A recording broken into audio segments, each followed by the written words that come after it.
We're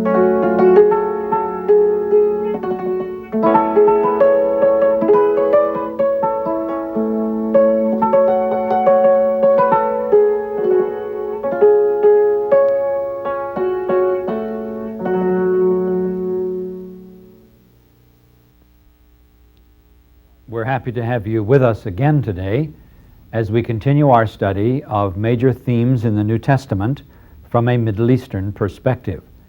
And so today we continue our examination of women in the New Testament. Now, when we come to the question of what was the place of women in the Greco-Roman world at large, because this, of course, is the world to which Paul is writing, and the churches to which he wrote were churches that lived in that Greco-Roman world, made up of some Jews and some Greeks who had come to Christ. What was the position which those churches had, or what was the position, rather, that women had in that society? Demosthenes, the famous Greek orator, said once, "We have courtesans for our pleasure, prostitutes for daily physical use, and wives to bring up legitimate children." Rabbi Judah, in the Jewish scene, said, "I thank the Lord that he did not make me a Gentile, a woman, or a fool." And this was amongst the blessings that were said each day. In Rome, women were traditionally, quote, under the hand of the husband or the father, which meant that they were, for all practical purposes, a part of the property. This standard in the first century was indeed beginning to pass, but nevertheless, the old style was still there. Now, the response of the women was a very serious attempt to try to break out of the cage which tradition and culture, East and West, had placed them. And so, for example, the religion of Isis, one of the goddesses of Egypt, became quite prevalent in the Roman Empire, and this was a religion that was for women only. Their basic response, at least a part of it, was to say, we will develop our own religious systems, no men allowed. If we can't have our place in the sun out there in society at large, at least we'll do our thing off in a corner by ourselves. There were some pagan writers that did their best to try and be fair to women. Amongst them was Masonius Rufus, a contemporary with Paul. Another one was Epictetus, a Stoic writer and philosopher of the end of the first century, who has some amazing things to say in terms of the equality and justice necessary for the whole human family. But generally speaking, in both the Greco-Roman world and the Middle Eastern world, as we saw reflected in the writing of Ben Sirach, women had a very hard time. Now, amazingly, in the book of Acts, as Paul moved through these various cities and as he began to establish the church, we find a particular text occurring a number of times, and we must look at it because it amazes us. First of all, turn, if you will, please, in your New Testaments to Acts 17, and notice with me verse 4. Paul comes to Thessalonica, and we read, "And some of them were persuaded and joined Paul and Silas, as did a great many of the devout Greeks, and not a few of the leading women." Now, we have the same phrase also when Paul gets in Greece over to Berea, and read this in verse 12, "Many of them therefore believed, with not a few Greek women of high standing as well as men." Now, the amazing thing of these texts is that apparently the gospel that Paul preached and the communities which he founded had something in them that leading women, not women in general, but leading women specifically found attractive.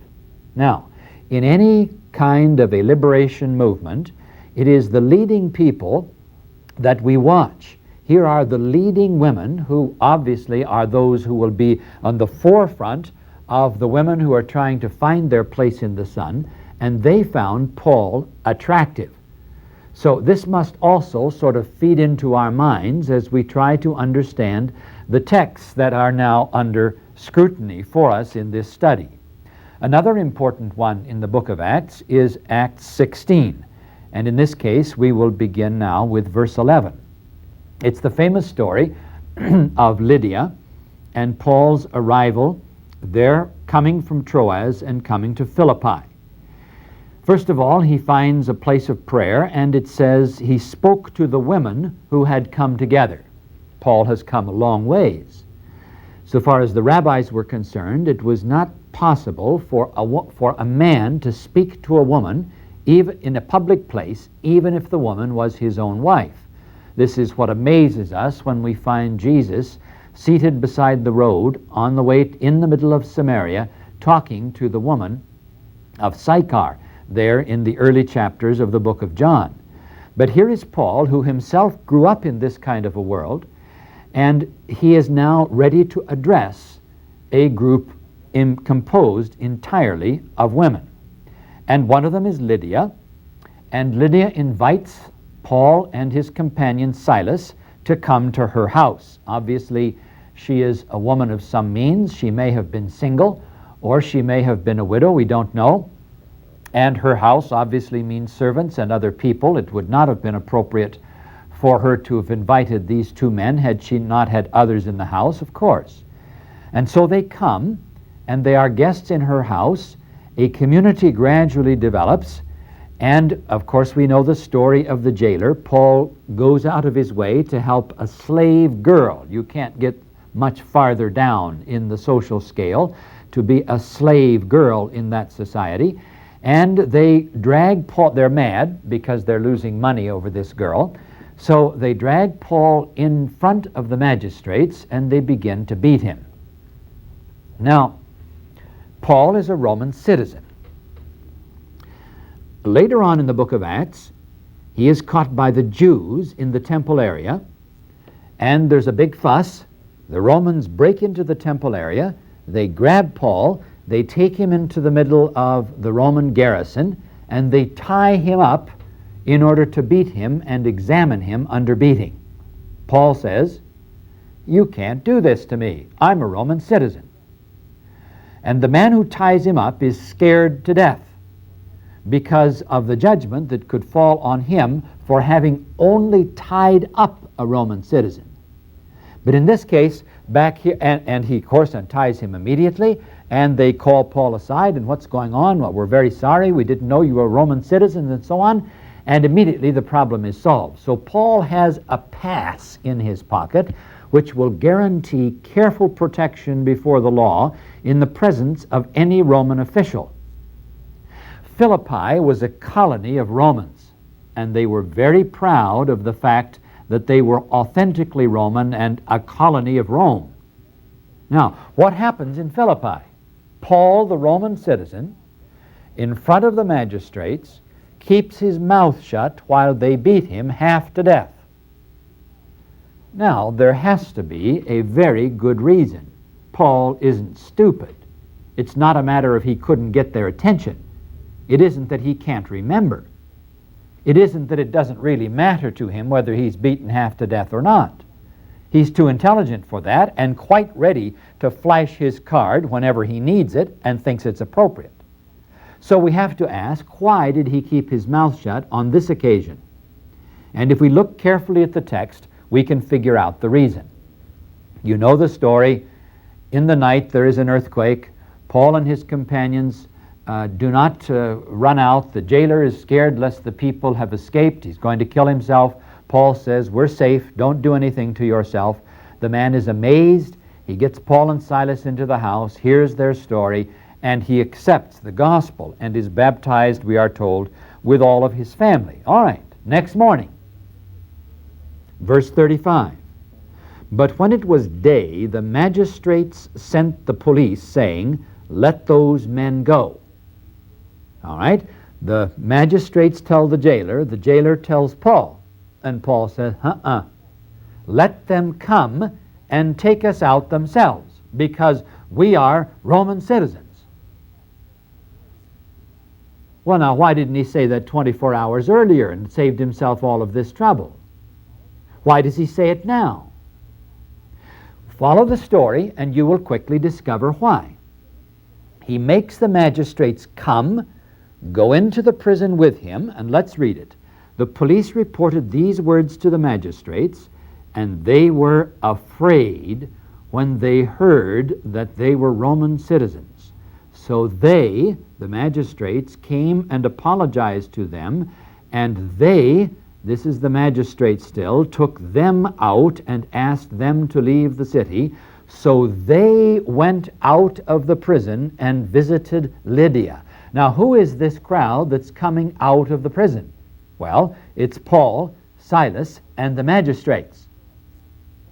I am convinced that Paul takes those magistrates with him and he goes to visit Lydia. And why specifically is the visit to Lydia mentioned?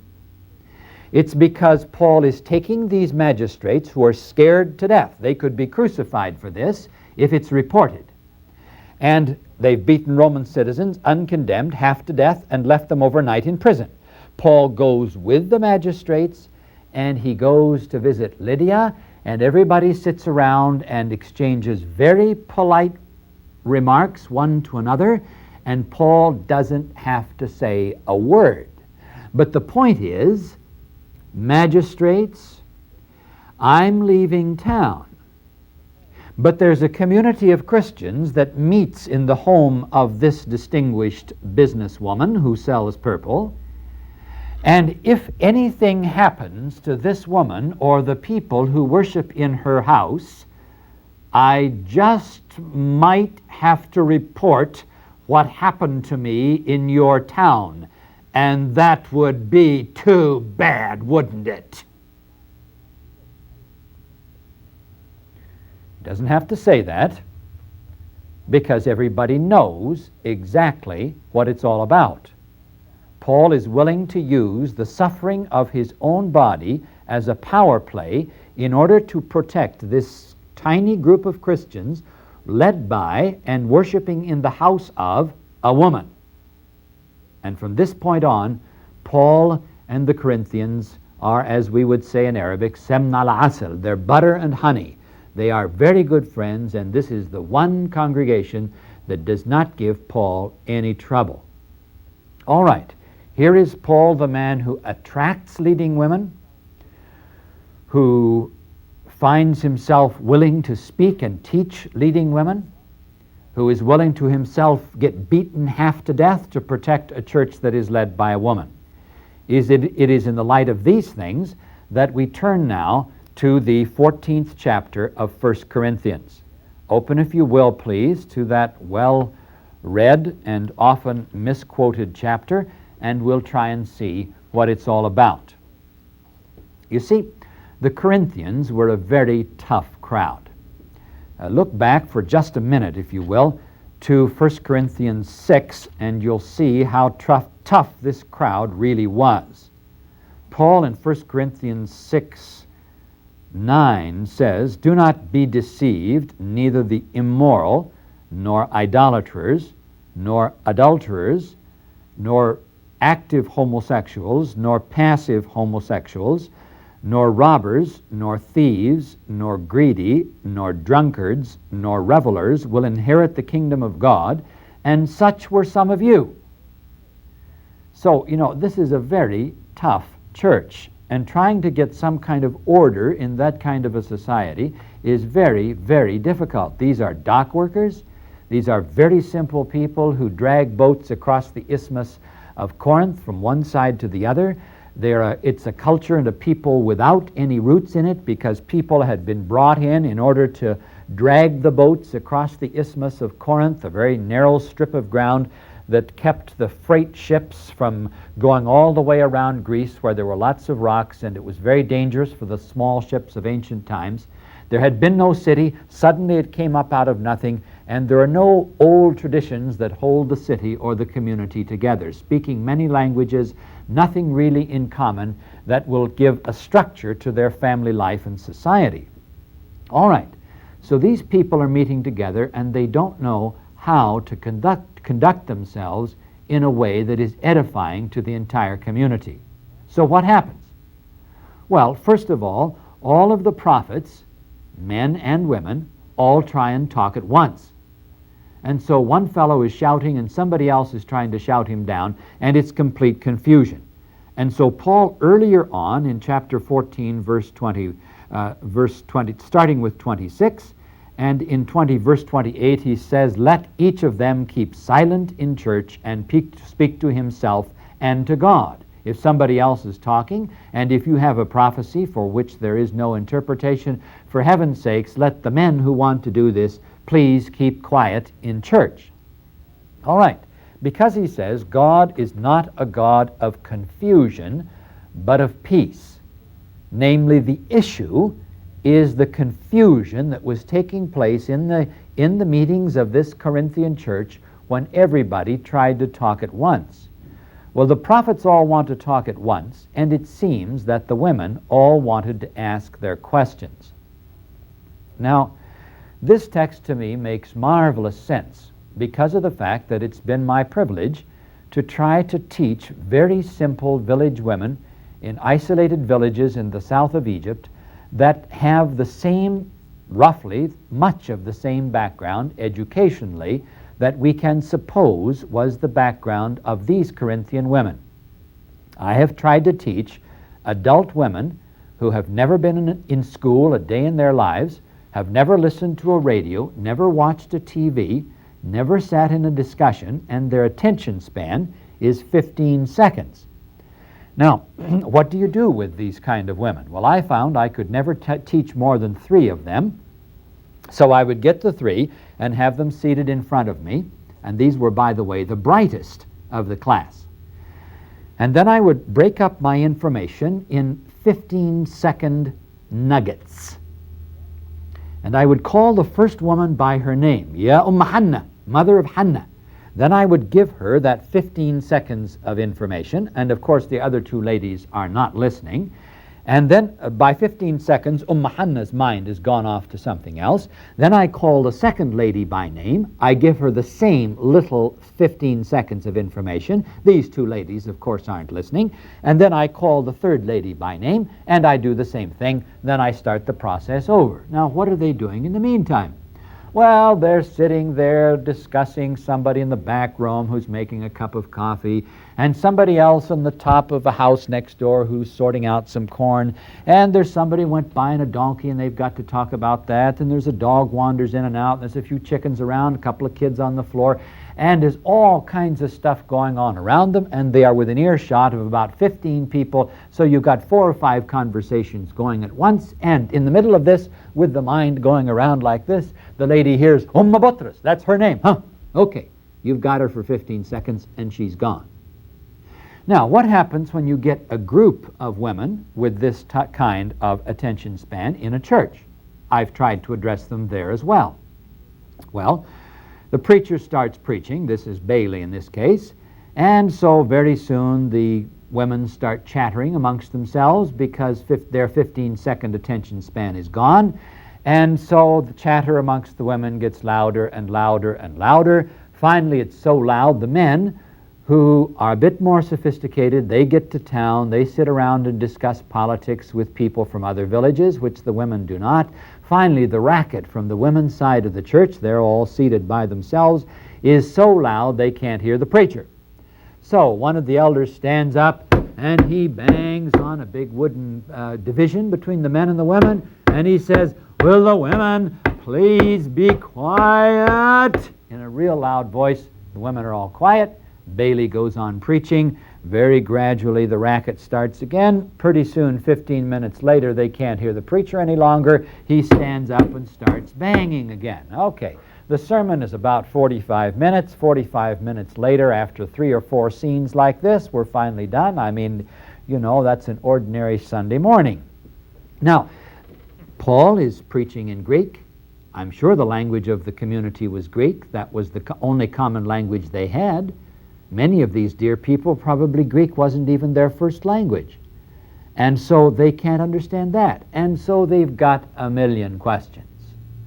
And they keep interrupting the poor preacher and the prophet and the interpreter who's trying to get the word of the Lord across to them with 15,000 questions. And Paul says, please, if they want to know something, let them ask their husbands at home. way back in the 8th century in the Middle East. A Middle Eastern scholar outside of Damascus wrote a commentary on Corinthians, which I have recently participated in translating and recording, which soon we hope to publish, in which he says that this text is not talking about all women. First of all, it was married women, and it was the married women who were asking these questions, and they were told to ask, your husband has got a little more information. He understands Greek a little bit better than you do. Please ask your husband all of your questions when you get home. Let's get on with the service. We don't want all of this confusion so that nobody can get anything out of the meeting. Now, Christian friends, that's, I think, the only responsible way to understand this passage. Why? In our last study, we looked at 1 Corinthians 11. In 1 Corinthians 11, Paul specifically says that the men and the women pray and prophesy. He just discusses the differences as to how they are supposed to dress. Now, is he all of a sudden, 3 chapters later, contradicting himself? You've got a couple of options. Either you try to understand this text in harmony with the other one, which we have tried to do, and found that it is in fact in harmony, or you decide that Paul is contradicting himself, which I can't accept, or you decide, as some liberal scholars have done, that the passage here in 1 Corinthians 14 is a non-Pauline interpolation. It can't be from Paul because Paul is too smart to contradict himself. And if we see it the way that I have indicated to you, then we find Paul's message concerning men and women together in the community in worship is a single harmonious message. All right, let's turn now to the knuckle buster of them all. And this is 1 Timothy in chapter 2, starting in verse 11. But we have to give ourselves a little background for this text before we examine the fine points of it. And this is because Timothy is a man who has been sent to the city of Ephesus. We know from chapter 1 that he is a young man, and he's called by Paul, my true child in the faith. And we know he's not in very good health, because in chapter 5, verse 23, he's told, no longer drink only water, but use a little wine for the sake of your stomach and your frequent ailments. So he's got stomach problems, and he's sick half the time, your frequent ailments, and he needs a Jewish mother, and Paul is the Jewish mother who's telling him what to do and how to keep himself functioning. So he's a young man, and he's not in very good health, and he needs a little personal advice how to keep himself going. Now, more than that, the city of Ephesus was a city in which the women ran the religion. It was a city with an enormous temple in the middle of it. And this was the temple to Artemis, known also by the Latin name of Diana. And this temple was 100 feet longer than a football field, and it was equally as wide.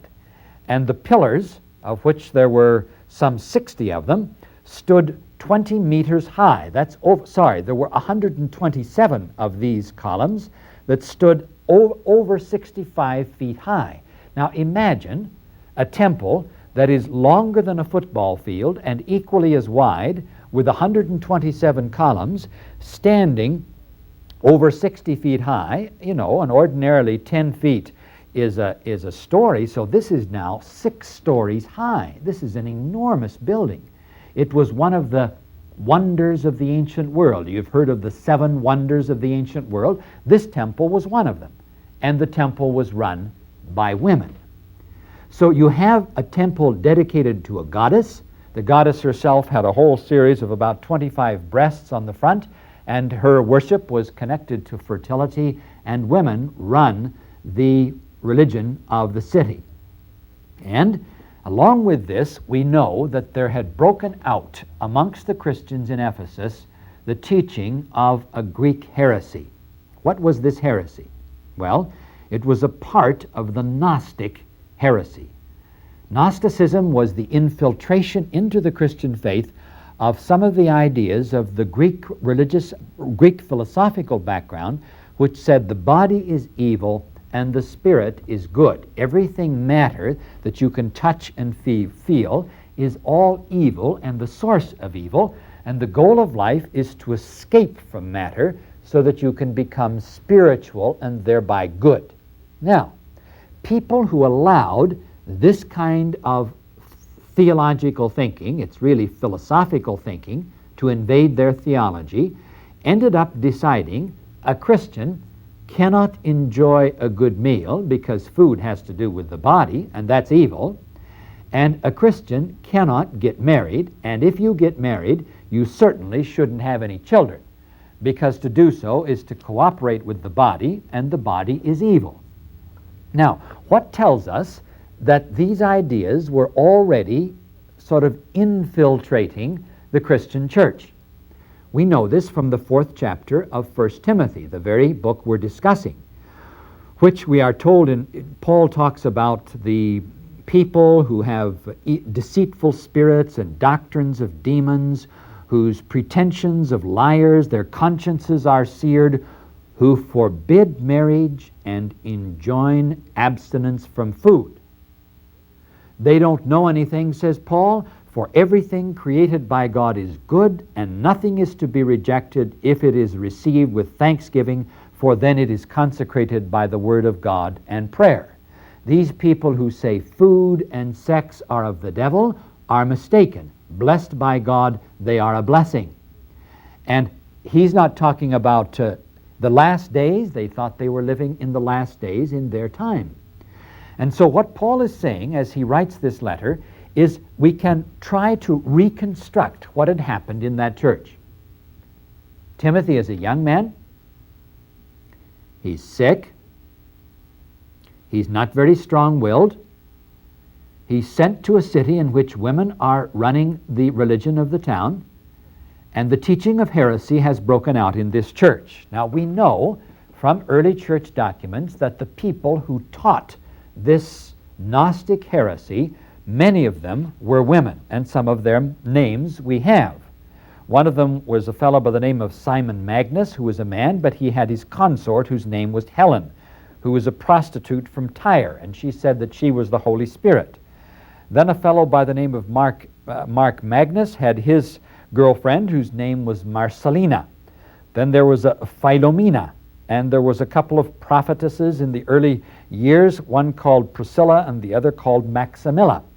And so, again and again, in the Gnostic heresy, the people who did the talking were women.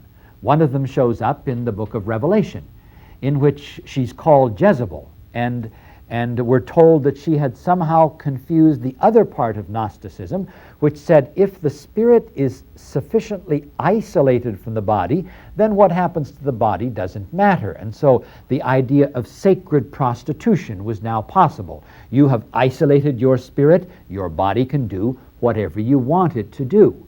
And this kind of a woman apparently shows up there in the book of Revelation, and we are told about her, Revelation chapter 2, and she is very harshly condemned. So, with this in mind, we look at this text, and we find that Paul is trying to solve the problem of the fact that some very strong-willed women have broken out into the church council of that community, and they have usurped authority. They have taken over the council. And Paul says, I do not allow women to usurp authority over men. It is illegitimate for this group of women to decide, because the women run the pagan religion, the women are going to tell the men to shut up, and they're going to run the Christian faith as well. No, I do not allow women to usurp authority, take authority that they have no right to take. And that's the way this verb should be read. They are to be silent. Who is the they? The they is these women who are teaching heresy in that church. The heresy of you can't get married, and if you do, you shouldn't bear any children.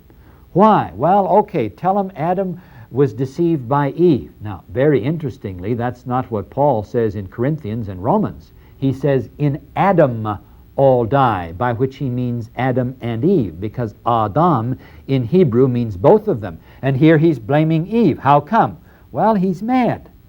He's trying to say some very sharp things against the fact that these women are teaching the Gnostic heresy and completely upsetting the community and destroying the heart of the new creation in Christ in which men and women share together. And so what is the chaser at the end? He says, yet women will sozo. Our translations say be saved. But that great word sozo can mean physical healing. It can also mean prosperity. I prefer to translate it that way. Women will prosper through the bearing of children. Why does he have to throw that in? It's because somebody's telling them that they won't prosper through the bearing of children, that it's a big mistake for them to have any children. He says, no, this is a good act, not an evil act. And then he corrects himself and says, if they, not she, if they, the husband and the wife, continue in faith and love and holiness with modesty. When we read the passage this way, we are able to bring this passage into harmony with all of the other texts which we have examined, from the Virgin Mary to all of the other Mary and Martha, to Priscilla, to Lydia, to Dorcas, to all of these great women whose stories we have told briefly. When we read it here, that what Paul is really saying is, whenever anyone breaks out and begins to destroy the faith through the teaching of heresy, they are to be silent. This was what had happened with some of the women in that church, and so for that church he says, let the women be quiet. And it is fair enough to say that what he is criticizing is the teaching of heresy and not women themselves. Thereby, Paul is in harmony with everything else he says, if we understand this passage in this light. If we don't, either Paul contradicts himself, or you must go the route of deciding that someone else has written this book other than the great Apostle Paul. I recommend to you the unity which I have found.